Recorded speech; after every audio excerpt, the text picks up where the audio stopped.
राम दरिया आश्रम हमारे परशुरामपुर में है, थाना सारनाथ क्षेत्र में। वहाँ स्वर्गीय जोगेंद्र दास जी जो उसके मठ के पहले मठाधीश थे, वहाँ साधु थे, उनके मरने के बाद जो वहाँ का बाइलाज था उस मठ और ट्रस्ट का, तो उन्होंने बालक दास जी को पूरी प्रॉपर्टी लगभग 2 बीघे ज़मीन ट्रांसफ़र कर दी। अब वहाँ कुछ लोग आते जाते थे, जिसमें ऋषि राज और अनिल नाम के 2 व्यक्ति, उनसे पहले संपर्क बनाया। धीरे धीरे संपर्क बनाने के बाद उन्होंने कहीं चर्चा की होगी कि ज़मीन आई है, इसको हमको चढ़वाना है रेवेन्यू रिकॉर्ड में। इन्होंने कहा इस पर एक कागज़ पर सिग्नेचर कर दीजिए, हम जाकर चढ़वा देंगे। और उस चढ़वाने के बहाने एक इन्होंने फोर्ज डॉक्यूमेंट तैयार किया कि बाबा ने, जोगेंद्र दास ने हमको भी वसीयत करा हुआ है उसी ज़मीन में, और उसके आधार पे इन्होंने जाके अपना नाम चढ़वा लिया उसमें, उसी ज़मीन पे।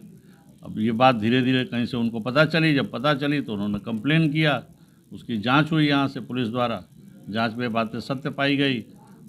इसी बीच तहसील में उन्होंने कंप्लेन किया था, तो तहसील से भी उनका नाम, जो ये फर्जी लोग थे ऋषि राज और अनिल, इनका नाम खारिज हुआ।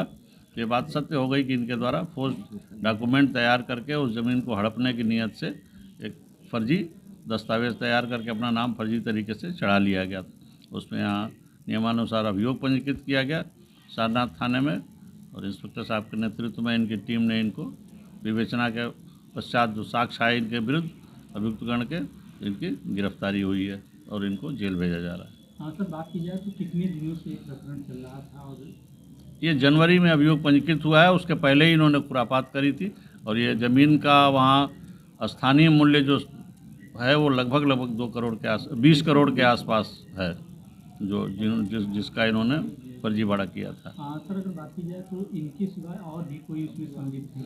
नहीं, इनके अतिरिक्त पब्लिक का कोई और संलिप्तता किसी की अभी तक नहीं पाई गई है।